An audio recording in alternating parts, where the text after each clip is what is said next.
welcome to Hearthstone Chronicles.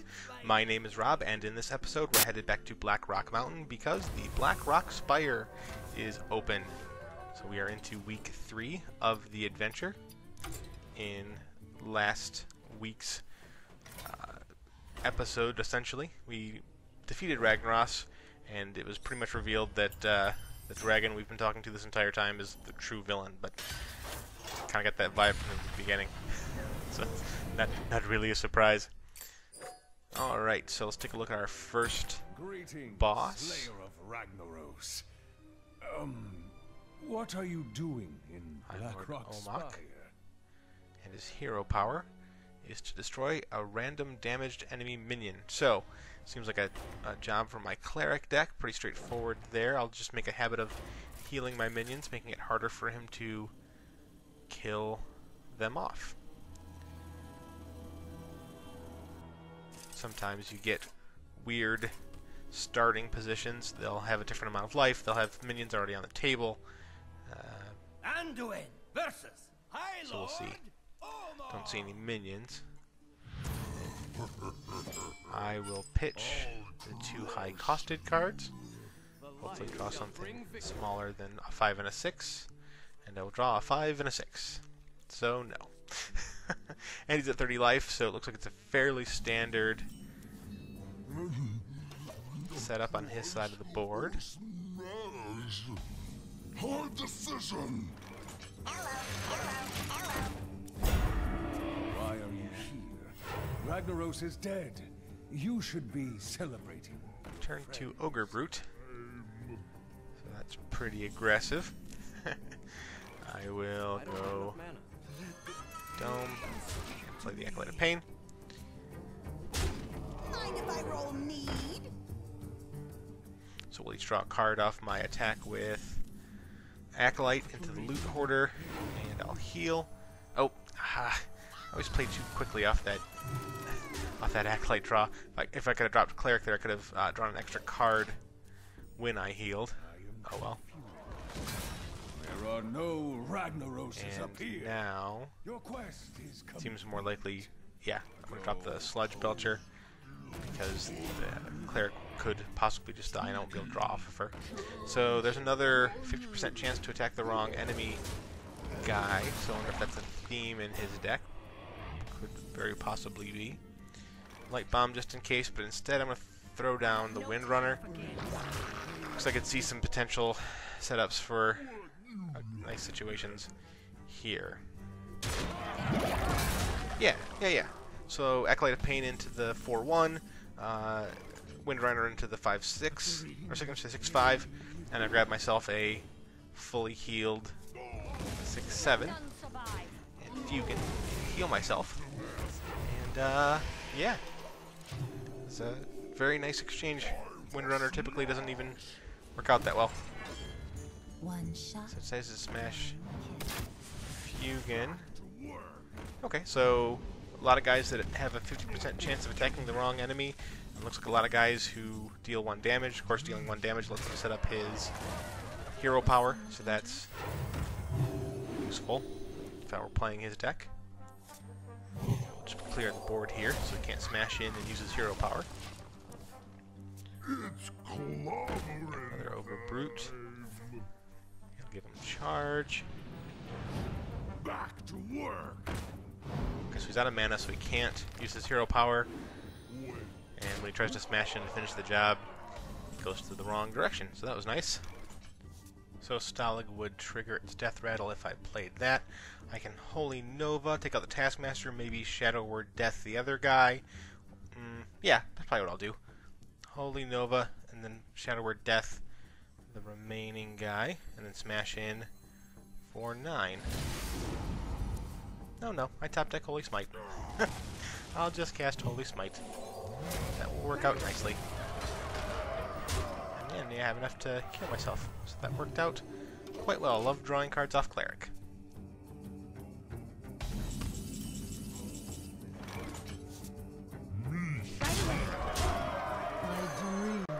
Copy Asara. Okay, so, yeah. He didn't play anything last turn. And, I get Nightmare off Yasara. He doesn't play anything this turn. So 4 cards in hand. I can't play any of them. Sometimes the AI does glitchy things. I'd love to see what's in his hand, but we'll never know, because that's the game. He didn't play 2 cards.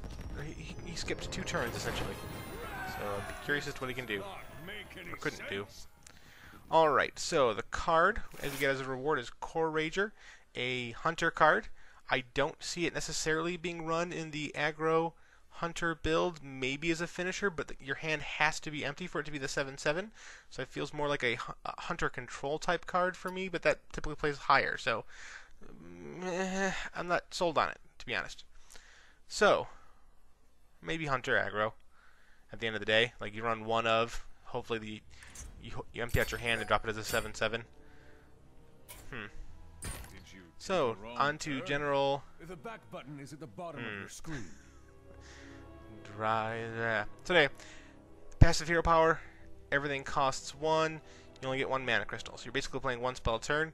In the interest of time, I am going to edit out my custom deck build for this. I'm just going to grab a druid and slam down as many big giant guys as I can. So we're back, and I have my custom druid deck.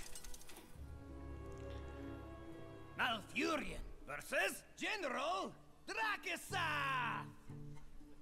What are you doing? I must protect. So yeah, there's no point in throwing any of these back. They're all going to cost 1. And I like the Sunwalker as it takes 2 attacks to kill. And that's essentially what I did. I grabbed all the big minions I have. Ooh, look at that. Mojodomo. Now, you're never going to have the 2 mana to use your hero power. So maybe Mojodomo's wrong. I've never actually seen him triggered. So I'm not sure what it looks like to be Ragnaros. So maybe he's a wrong call, but all right, we're going to keep the pressure on. Drop the Sunwalker because I can, again, I'll take 2 attacks to kill him. I thought this was the one who took care of Ragnaros. And yeah, he starts off at 50 life, you'll notice. So it's important to get the guys down, the big guys down as quickly as possible, keep the pressure on. You're only going to play 1 a turn, so he can go. Oh, he destroys him. Gains 10 armor. And I go from 26 life down to 8. Okay, maybe that was ill-advised. Alright, so yeah, I'm just gonna go Dome because can't. Well, he could swing his. Ooh, wait, he could swing his axe in, kill the Sunwalker, and then smash with 3/7 and put me down to 1. For Blackrock. Maybe Mojodomo was not the right call. Alright, but he smashes in with his minion, and puts me to 4 instead. So, I mean, I guess if he equips another axe, I'm dead, but I still have. Yeah, throw on Fugue in here. I still have Annoyatron and Recycle to keep the board clear if need be. I don't think he runs anything with Charge. I could be wrong. Alright, some more keep board clear cards. If I dropped the champion, I could do. Well, I should have dropped the champion last turn instead of Fugan. Oh well. Drop the Annoyatron so it takes two attacks to kill. Yeah, and that's game. So, I gave him a significant head start with Mojodomo. But yeah, the deck is essentially that I built was all my big cards and as many taunts as I could fit in that would take 2 hits to kill. So Annoyatron, Sludge Belcher, Sunwalker. And we get Dragon Consort, a Paladin card. And I really don't think this fits well into the Paladin concept. What dragons are you going to run? Twilight Drake, how often are you filling up your hand with a Paladin build? Not very much, so its health isn't going to be very high. Azure Drake, what Paladin spells require damage? Consecration, sure, that turns into a 3. Hammer of Wrath doesn't get played all that often. There's one that does 8 random damage. That doesn't scale very well because now you're only doing 9 random damage. So Azure Drake doesn't make sense. Ysara, maybe, but there aren't a lot of dragons yet that I'm looking forward to playing in a Paladin build yet. So maybe you'll get more dragons out of the rest of the adventure, and that's what'll make sense, but not sold so far. Alright, so open the gates. You get 3 Dragon Whelps and a new hero power, so that replaces itself. That's interesting. I will use my priest deck. You know what? I used my priest deck in the first adventure. I'm going to do something slightly different. I'm going to go with my hobgoblin deck, just because I haven't used it yet. We'll see how that goes.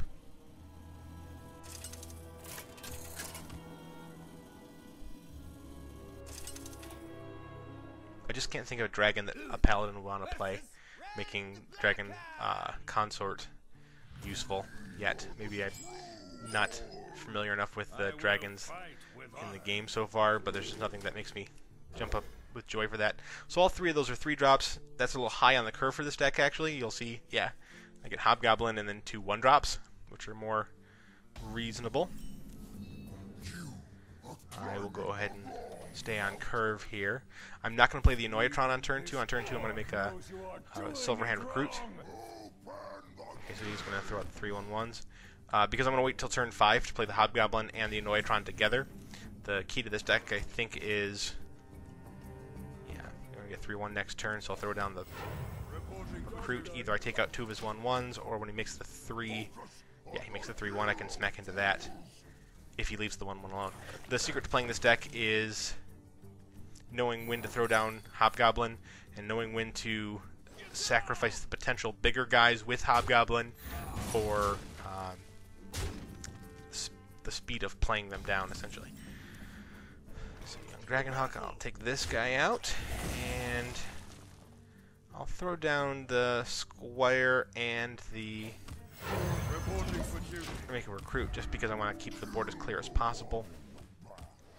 So I get guys with Taunt. Divine Shield. Twilight Whelp. So he is holding a dragon, because that got its health up. So here I am going to I fight. chip these guys. Root and Micro Machines, because he's going to slam the 2/3 into the 2/2, I'd imagine, and then I can finish it off with the Recruit. Yeah, there we go. And there's Twilight Drake. The dragon he was holding, or one of the dragons he was holding, perhaps. So yeah, now I can go Hobgoblin and Annoyatron after taking out the 2/1. So now he becomes a 3/4. So I mean, if he still chips it with the 1/1 and takes out the 4/6, then of course that doesn't really matter. Second Twilight Drake. Oh no, he does it backwards. Oh, that was foolish of him. Divine Favor could come in handy. Yeah. I'm just going to play out my hand, except for the Divine Favor. And the question becomes, what do I shoot with Elven Archer? I'm going to shoot the 4/3 here, I think. Because if he uses the 4/6 to kill the Annoyatron, and then smashes the 4/2 into the Hobgoblin, at least you take out the 4/2. So, and I've gotten decent value off the Hobgoblin. So the Corruptor, is he holding a dragon? Yes, it looks like he is. So he uses that to kill the Annoyatron, and then he takes the Wind Fury, but then still, yeah, uses the 4/2 to take out the Hobgoblin. So, alright, well, I can drop the Taunt and Divine Favor up to 5 cards. So that's nice. With the Hobgoblin off the table, that Echoing Ooze is not nearly as fun. But I will take this guy out here, so we'll take draw with Acolyte of Pain or another Acolyte of Pain. And 3 to the Dome. And then Stoneskin Gargoyle, Acolyte of Pain, or, yeah, Gargoyle. Because I have a Taunt down, so that'll smash him down to a 5/3. He doesn't trigger because I have some health left, so I can smash the Acolyte of Pain in, or the Elvish Archer. Acolyte of Pain, see what I can draw here. And I get a Taunt, so that's awesome. Yeah. Go 4 to the Dome here. Drop the Taunt with Charge. And Dome again. Acolyte of Pain and Micro Machines, because he should have to take... The Micro Machines should grow at least once, because he has to take out the Taunt. The Volcanic Drake. 3 more 1/1s.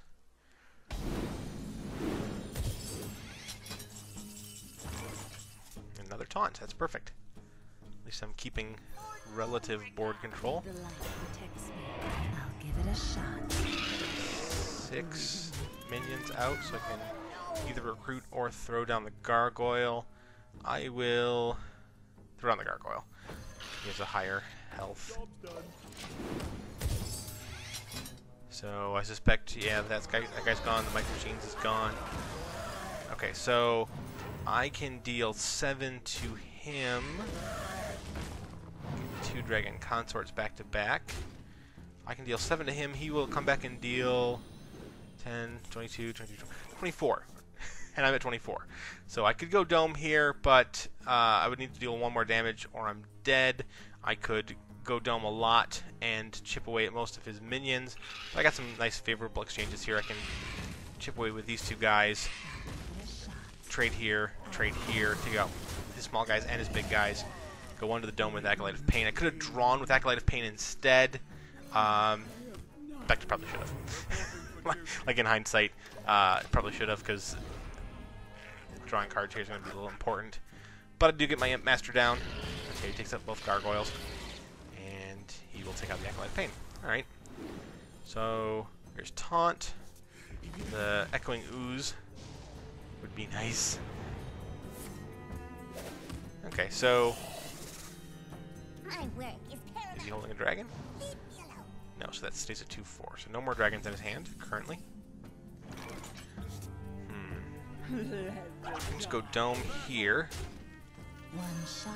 Because he comes back for 18, I'm still alive, and I have a taunt. So... comes back for 16. Unless he wants to trade off. The Master makes that, throws out another imp, so yeah. Kills that there. He decides to kill my Imp Master. Is a Twilight Whelp, so we must have just drawn that. You notice that was free because the Dragon Consort from a couple turns ago. Alright, yeah. So that was the game. So this was actually fairly straightforward and easy. Probably the easiest of the 3 bosses in my opinion.